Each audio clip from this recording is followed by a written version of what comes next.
Outras formas de narrativa foi o tema da última aula. A professora Kátia nos falou sobre a retomada das narrativas de tradição. Hoje vimos como as fábulas e os contos de fadas, que são narrativas tradicionais, são retomados nos dias de hoje. Vimos quais são as narrativas do cotidiano. Outro tipo de narrativa comum na literatura infanto-juvenil de hoje são as narrativas do cotidiano, em que o dia a dia das crianças é tratado de forma diferente. Observamos o que são as narrativas de aventura.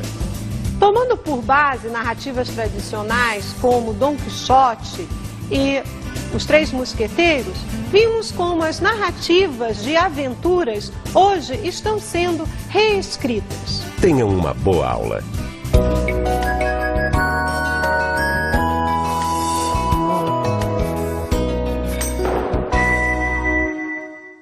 Novamente com vocês, desta vez para conversar sobre projetos de leitura na escola. Estes projetos de leitura na escola, eles estarão articulados com o mundo lá fora, com a vida, assim como os filósofos da educação bem queriam, ou melhor, bem pensavam. A relação interior-exterior, a relação teoria-prática, na verdade, fazem parte de um plano de complexidade. Quer dizer, todos esses elementos, eles vêm meio juntos, eles não são tão separados assim. Para compreender melhor a relação do conhecimento, principalmente o papel do educador nesse conhecimento, vamos pensar juntos na alegoria da caverna.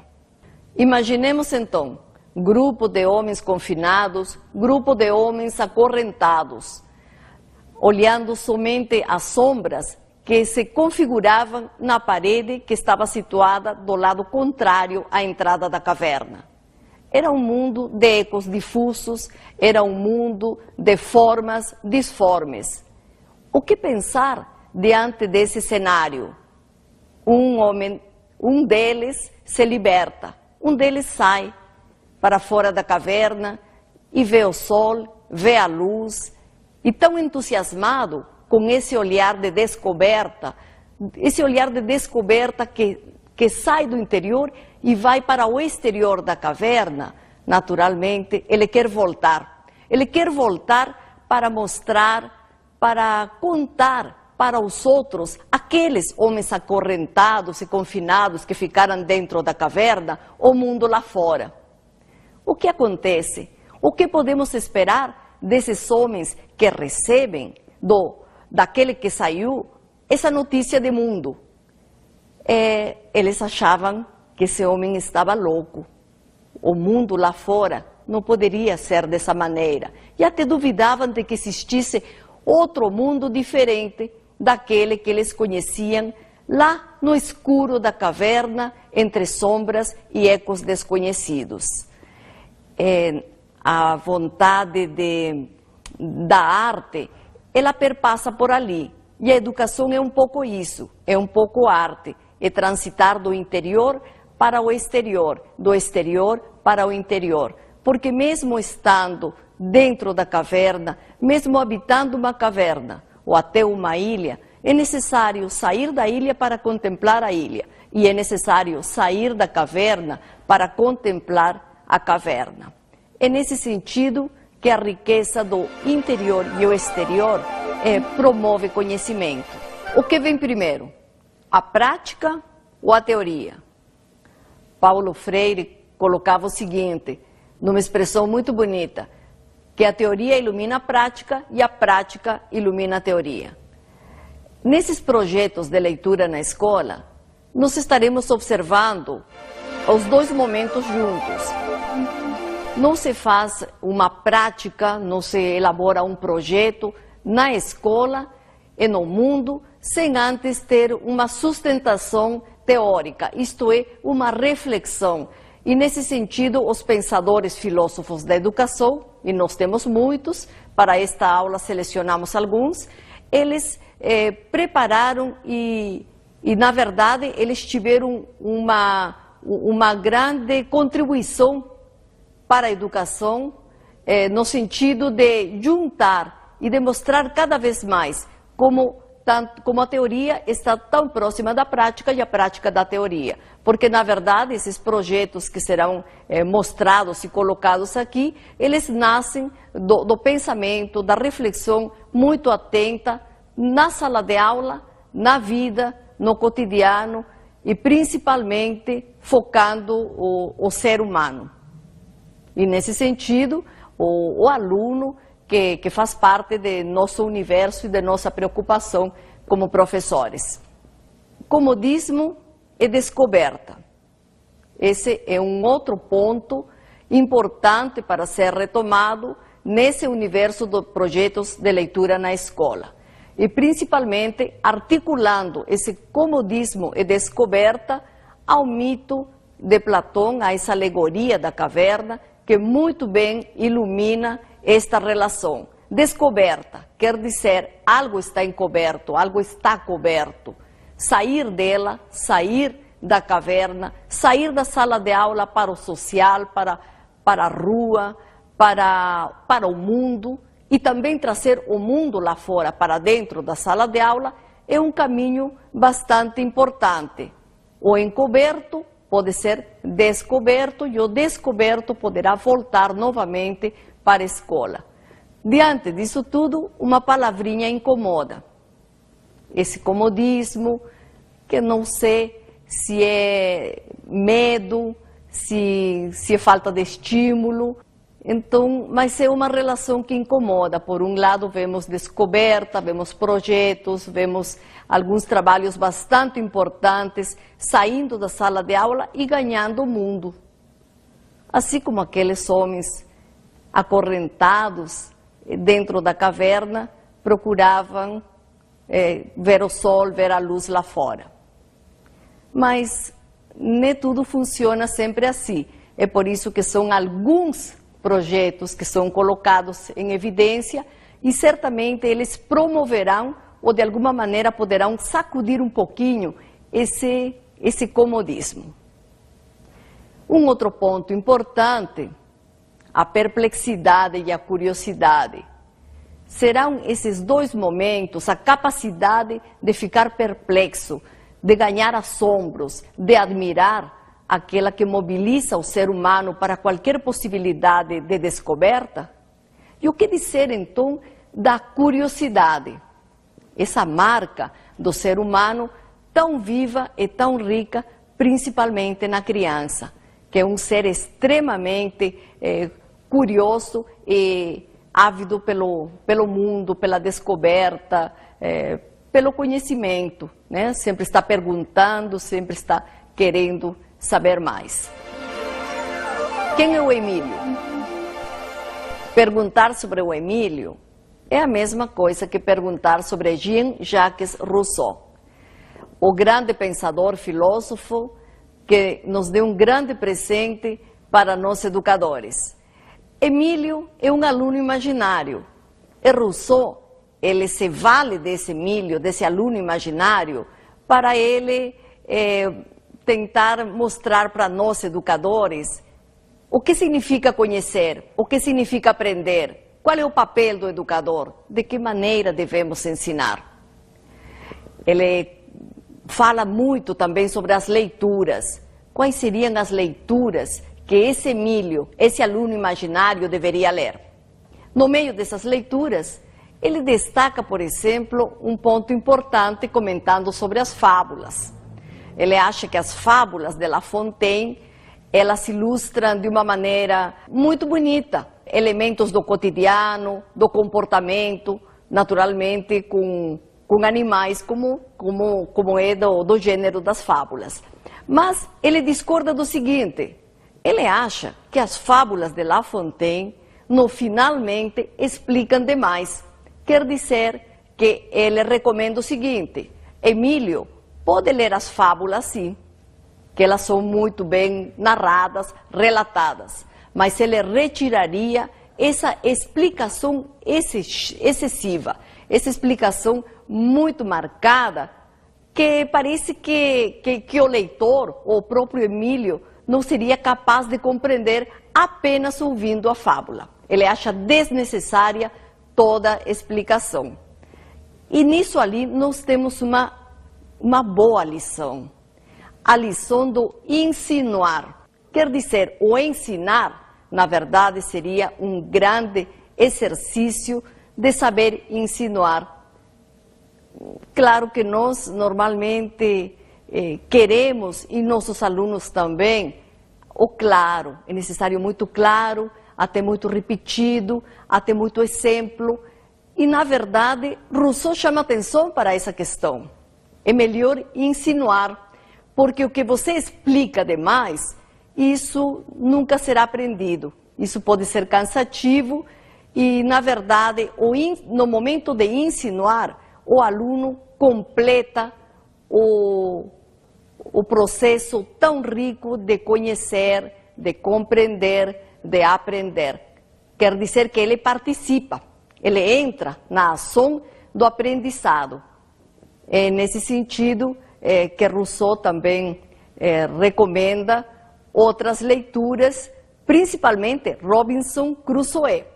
Porque com a leitura de Robinson Crusoe, esse Emílio poderá lançar-se para o mar, para a vida, para a aventura, para a descoberta e poderá juntar-se alguns opostos que convivem conosco. Por exemplo, medo e coragem, interior, exterior, enfim, tantos outros que assaltam professores e estudantes. Separar ou juntar? O que fazer com este dilema? Vamos chamar Teilhard de Chardin para poder explicar um pouco melhor esta ambivalência. Ele coloca o seguinte, que não é possível puxar um único fio de uma maneira linear. O conhecimento, ele vem numa rede de fios, e essa rede de fios, ela prima pela complexidade. Nesse sentido, voltamos à questão de juntar os diferentes antagonismos, bipolarismos, enfim. O conhecimento, ele é bastante junto, ele vem unido.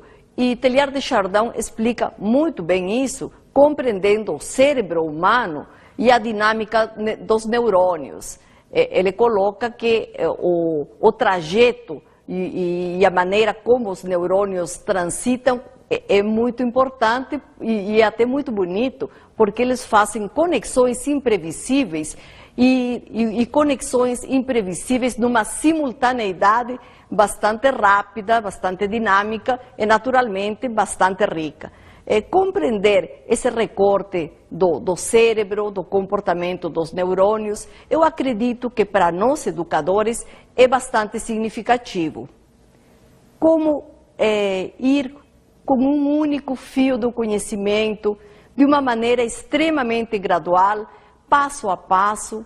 Será que as crianças, os estudantes, nós mesmos ascendemos para qualquer caminho do conhecimento, degrau a degrau? Como ler a vida dentro da sala de aula? Como ler a vida fora da sala de aula? Para compreender melhor esse trajeto, esse trânsito do interior e exterior, dentro da sala de aula e fora da sala de aula, nada melhor que o educador francês Célestin Freinet. Célestin Freinet, assim como Rousseau, também criou um personagem imaginário. Rousseau criou Emílio, Célestin Freinet criou Matias. Quem era Matias? Um poeta, filósofo, pastor, que convivia no campo com cabritos, com rios, com árvores, enfim, com natureza plena de movimento e de riqueza, de diferentes contribuições para nós que estamos aqui tão na cidade. Mas dessa maneira, ele aproveita uma série de elementos da natureza, ele se vale muito desses elementos para poder compreender as crianças. Célestin Freinet, o educador francês, com graves problemas sofridos na guerra. Um deles, ele não podia falar muito bem porque ficou com problemas no pulmão, né? então ele propiciava sempre uma saída fora da sala de aula. Mas tanto fora da sala de aula, compreendendo a natureza e vendo que os cabritos, eles corriam, subiam e desciam montanhas, ele olha dentro da sala de aula as crianças e dentro dos lares também e observa o seguinte: as crianças também, elas correm e sobem a escada sem nem sequer precisar de apoio do corrimão. Elas não sobem degrau a degrau. Quer dizer que estamos voltando a retomar o pensamento de Teilhard de Chardin e compreender como os pensadores parece que eles tecem os mesmos fios reflexivos. Célestin Freinet conclui ainda dizendo que as águias não sobem pela escada. Portanto, crianças e águias são seres imprevisíveis, complexos, ricos, e naturalmente cabe a nós, educadores, poder acompanhá-los. Mas como? Com escadas ou sem escadas?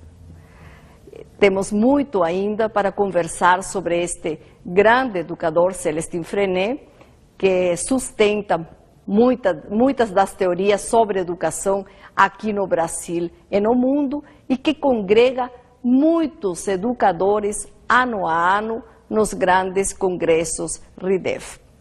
Mas vamos para um intervalo.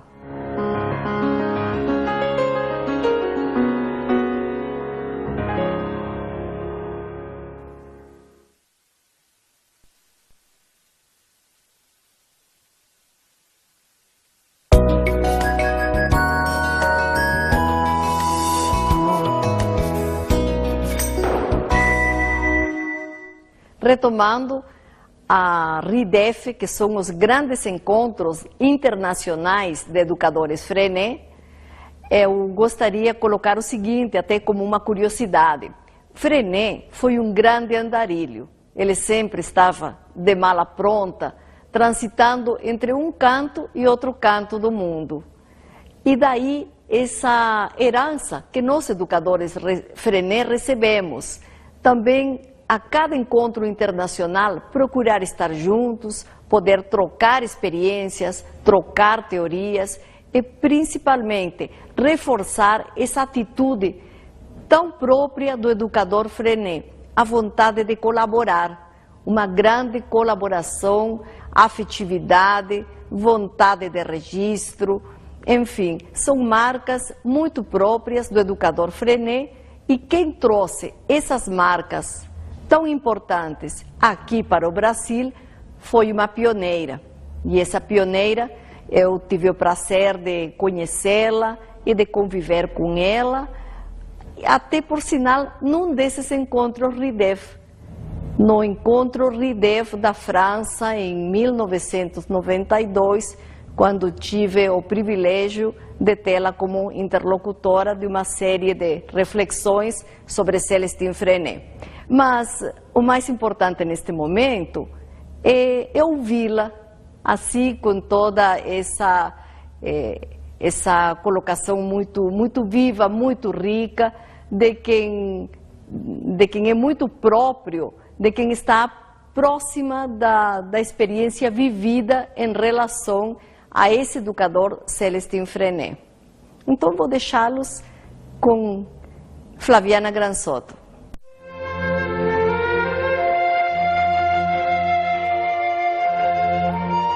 Ainda eu era criança, ele fez uma visita a convite de autoridades educacionais na Itália, a algumas escolas de destaque, grandes a escola, a minha era uma grande escola, e apareceu esse senhor no meio daquele grupo. Eu era uma criança, 10, 11 anos. Vimos uma pessoa gentil, todo mundo sorridente, crianças, né?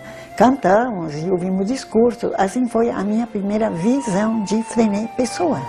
Ele era leal, um amigo muito sincero, muito generoso.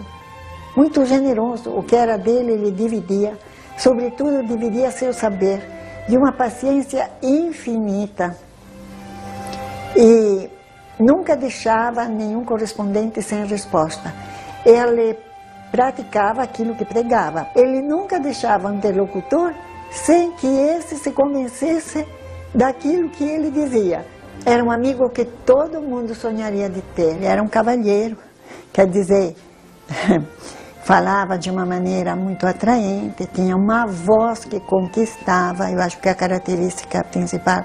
Ele usava os cabelos, para a época, um tanto longo, ondulado, e o único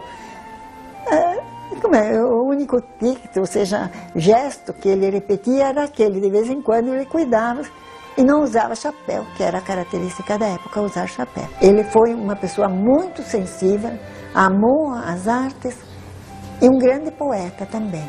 Nós encontramos muita poesia nos escritos dele. E foi um escritor incansável, mais de 30 livros.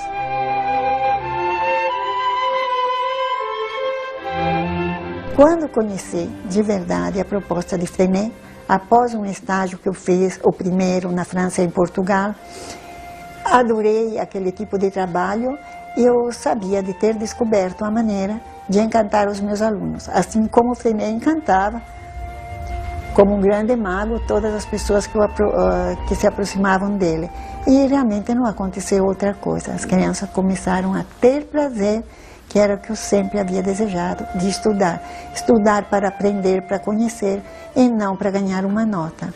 Então ele apresentava um leque. Pode ser aula de campo, visitando no local, pesquisa bibliográfica, pode ser por entrevista, assim, dessa maneira ou de outra. Vocês escolhem, porém, todos esses aspectos serão desenvolvidos. Qual é o grupo que prefere entrevistar? Qual é o grupo que prefere viajar? Dessa maneira ele dava a palavra, a liberdade e possibilitava a criatividade. Imagine a felicidade, dizia ele, quando hoje o vosso filho, dizia para os pais, vai chegar em casa com uma folha onde ele diz: pai, eu escrevi isso como num jornal, eu escrevi o meu livro, mesmo que ele escrevesse só o próprio nome. A criança tem direito à fala, ela pode questionar as dúvidas que ela tem, ela pode expor livremente, não é porque seja de pouca inteligência que ela faz pergunta, mas ao contrário, a inteligência dela está aberta, é viva. Nessa proposta não existe nota, a criança estuda porque quer saber, quer conhecer, quer descobrir coisas novas. Outra coisa, ela pode valer-se dos alunos, não existe cola, dos próprios colegas. Eu não sei, você sabe isso, você aprendeu facilmente, me explica como é. Na proposta, um instrumento realmente maravilhoso é a correspondência. Sem a afetividade, não existiria essa grande quantidade de troca de correspondência. As crianças escrevem os correspondentes porque durante o ano letivo, a correspondência sempre dura no mínimo o ano letivo, né? Durante o ano letivo, se tecem laços de amizade, realmente de carinho pelos correspondentes. Cada um tenta mandar alguma coisa que ele próprio fez, nada de comprado, isso não se aceita, não é admitido. Desde a primeira vez, contato regular, anual, participando das RIDEF. Como fazer trocas, como aprender se não mantemos contatos regulares e constantes.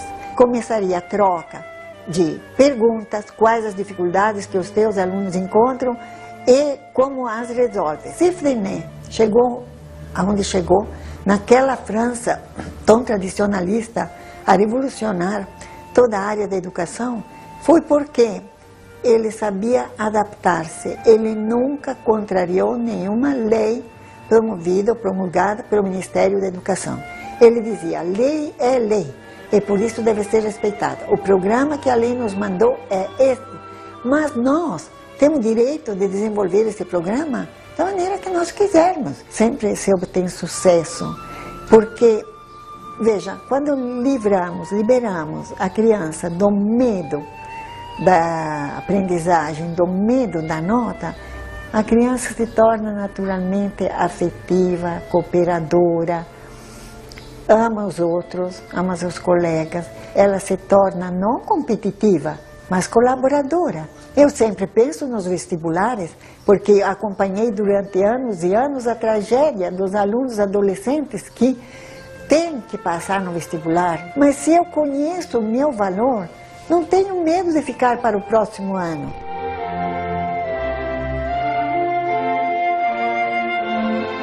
Ele leitor, lia tudo sempre, em todo momento. Ele nunca estava sem o livro, quando levantava, quando ia comer, quando ia para a cama. Você perguntou quais os pensadores. Rousseau, sem dúvida, com seu Émile. E todos os pensadores da época, que era uma época de revoluções.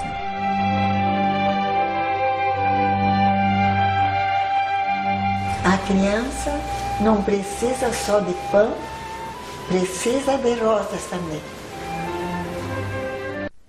Como nós pudemos ouvir, a doutora Flaviana Granzotto falou de muitas coisas importantes. Dentre elas, Célestin Freinet leitor e Célestin Freinet escritor. Nós temos uma série de livros publicados deste grande educador francês, alguns tardiamente traduzidos, mas convivemos com eles. E são muitos. Célestin Freinet, incansavelmente, sempre estava anotando e escrevendo as suas reflexões sobre a educação. E também estava lendo. Foi um grande leitor que conviveu com uma série de pensadores, dentre eles Rousseau, o próprio Bachelard e tantos outros. Como Célestin Freinet compreendia esta aplicação do método natural? O método natural de Célestin Freinet está muito relacionado com a vida, com a natureza, com as coisas muito simples. Ele mesmo falava, está relacionado com o homem simples, com a criança e com os animais. E ele trazia esses elementos para a sala de aula e para a convivência com as crianças. A aula passeio, por exemplo, ele levava, retirava as crianças do lugar fechado de sala de aula, mesmo porque ele, por algum problema de saúde, como foi colocado antes, ele não suportava por muito tempo lugares fechados. Ele precisava respirar. E esse respirar, literalmente, era necessário para ele, mas também muito benéfico, muito saudável e muito interessante para as crianças. Na aula passeio, Célestin Freinet percorria todo esse mundo exterior, desde os pequenos ofícios, por exemplo, a visita para um padeiro, para um sapateiro, como também visitas para o campo, que ele gostava muito, né, para o ar livre, no meio das árvores, no meio da natureza. Mas as crianças, vivenciando essas visitas, essas aulas passeio, elas naturalmente eram uma espécie de arquivos vivos de experiências, de vozes, de contatos, de relações. Voltando para a sala de aula, naturalmente, elas tinham muito para contar e também muito para escrever. Nesse sentido, a escrita não era nada distante da experiência vivida fora da sala de aula. Voltavam para a sala de aula e eles tinham uma maneira bastante rica de registrar o vivido, que esse registro do vivido escrito e também acompanhado de desenhos, chamados livro da vida, apresentam um circuito bastante singular na relação ensino de língua, escrita, leitura e tudo mais. Porque normalmente o mais tradicional que nós conhecemos é uma leitura e uma memorização e aprendizado de regras gramaticais.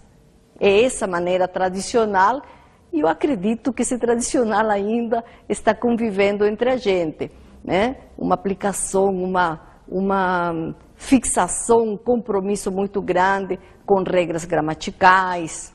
Mas o que escrever, o que dizer, é isso que não faltava para as crianças que conviviam com Célestin Freinet, principalmente depois de uma aula passeio. Um outro momento é o universo de pão e rosas.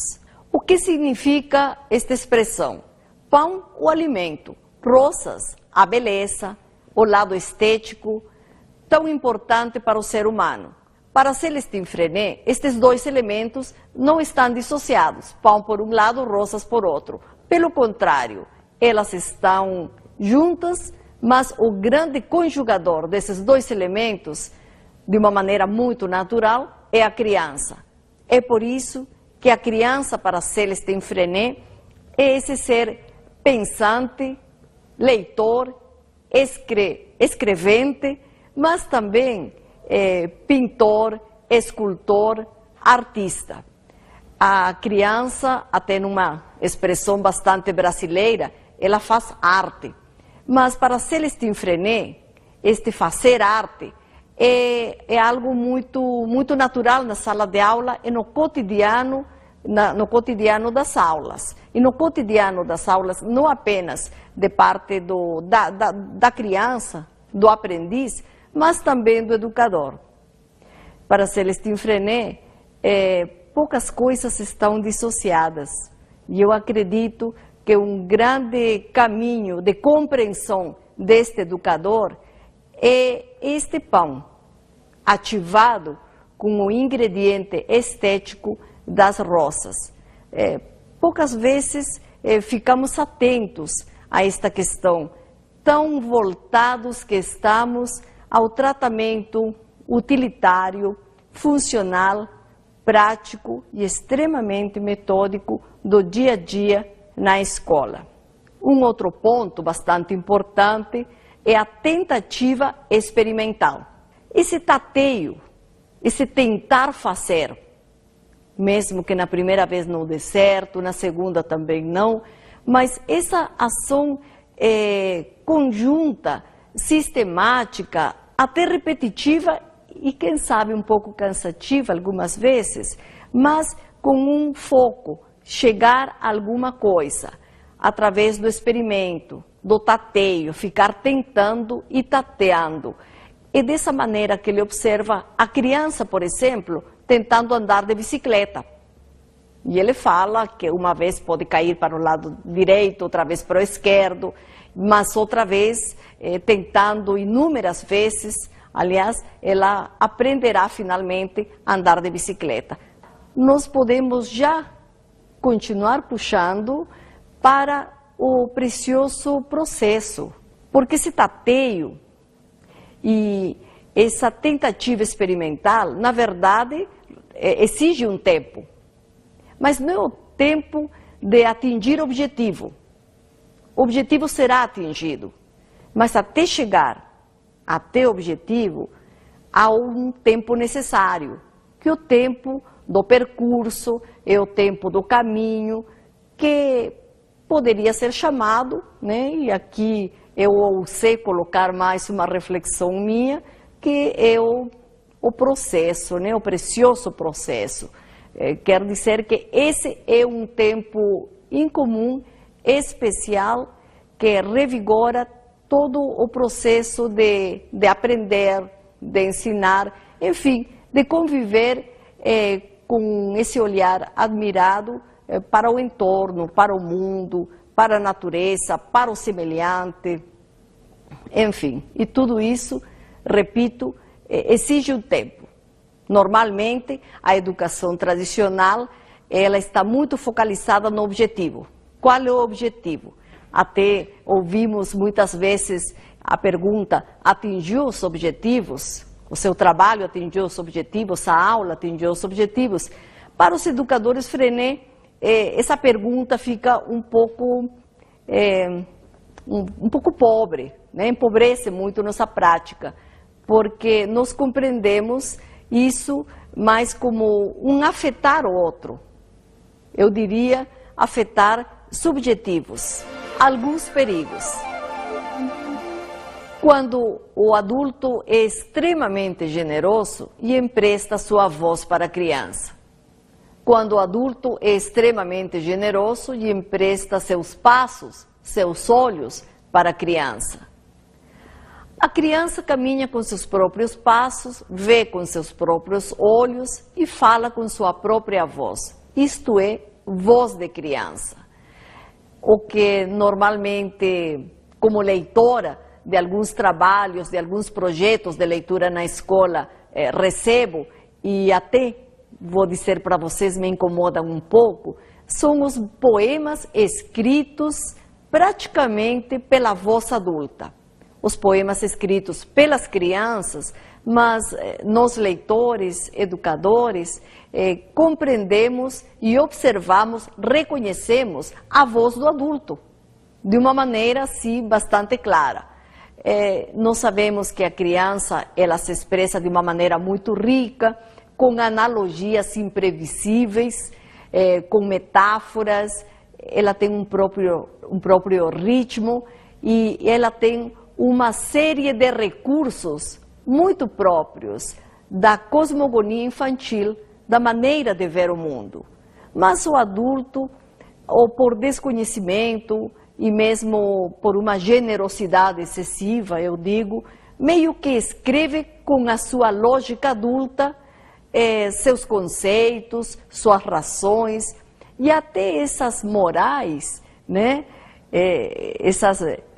Essas morais que tanto incomodavam também Rousseau, quando ele se preocupava muito com a leitura de Emílio. Aquilo muito explicado, dando uma conotação de moral, de lição, enfim, muito voz de adulto e não de criança. Vamos ver agora as dicas de estudo.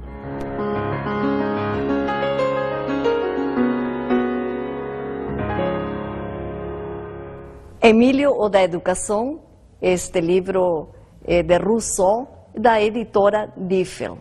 Outro livro aqui, O Fenômeno Humano, da editora Cultrix e de Teilhard de Chardin. E, finalmente, o livro de Célestine Freinet, A Pedagogia do Bom Senso, da editora Martins Fontes. É um livro bastante didático, mas não por isso superficial. Ele é bastante completo e seria um começo de estudo de Célestine Freinet.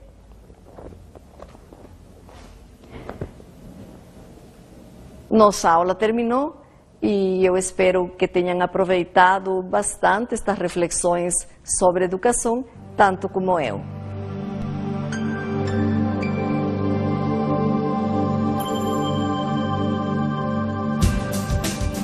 A professora Glória nos falou hoje sobre projetos de leitura na escola. Vimos as teorias de Platão, Rousseau e Freinet. O que podemos compreender na relação dos três educadores pensadores, Platão, Rousseau, Freinet, que os três acreditam na inteligência da criança, na inteligência do ser humano e principalmente na possibilidade dessa passagem natural do interior para o exterior. Educar, exducere, colocar para fora. Esse seria nosso papel de educadores. A professora ainda nos falou sobre alguns perigos que podem ocorrer durante o processo. Os perigos que qualquer educador pode encontrar nesse momento de aprender e de ensinar é ser muito generoso, o adulto emprestar demais a sua voz e o seu olhar para a criança. Até a próxima aula.